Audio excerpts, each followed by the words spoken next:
Kituo cha Sheria na Haki za Binadamu LHRC kimelaani vikali hatua ya serikali ya Tanzania kuzima upatikanaji wa mtandao wa kijamii wa X, zamani Twitter, kikitaja uamuzi huo kuwa ni hatari kwa demokrasia, wazi wa utawala na haki ya kujieleza. Katika taarifa yake kwa umma iliyosainiwa na kaimu mkurugenzi mtendaji wakili Fulgence Masawe, LHRC imesema uamuzi huo ni kinyume na matakwa ya kikatiba ya nchi pamoja na mikataba ya kimataifa ambayo Tanzania imeridhia.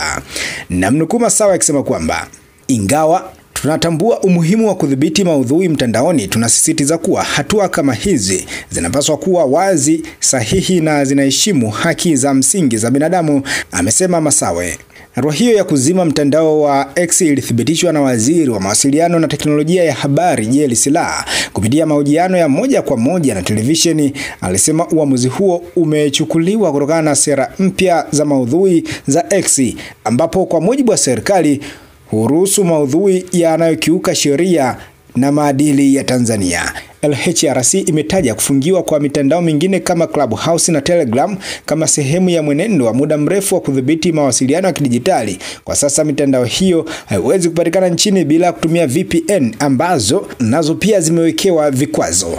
Namnukuu akisema kwamba haya yote kwa pamoja yanaonyesha mwenendo hatarishi wa ukandamizaji wa kidijitali unaodhoofisha misingi ya demokrasia na ushiriki wa wananchi katika masuala ya kijamii, imesema LHRC katika taarifa yake. Katika kesi ya Paul Kisabo dhidi ya waziri wa habari, shauri la madai ya kiraia namba 27860 la mwaka 2024, serikali ilikana kuhusika na kuzuiwa kwa Clubhouse, lakini hadi leo jukwaa hilo halijarejeshwa, jambo linalozua maswali kuhusu uwazi na ukweli wa serikali kwa wananchi.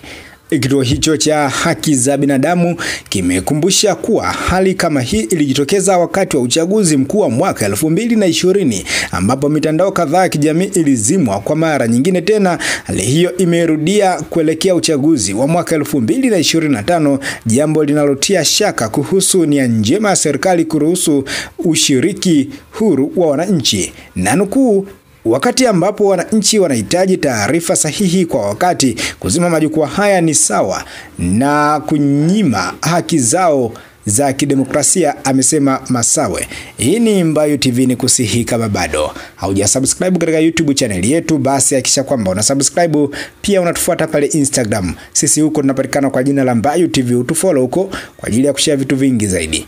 Mimi ni David Edward.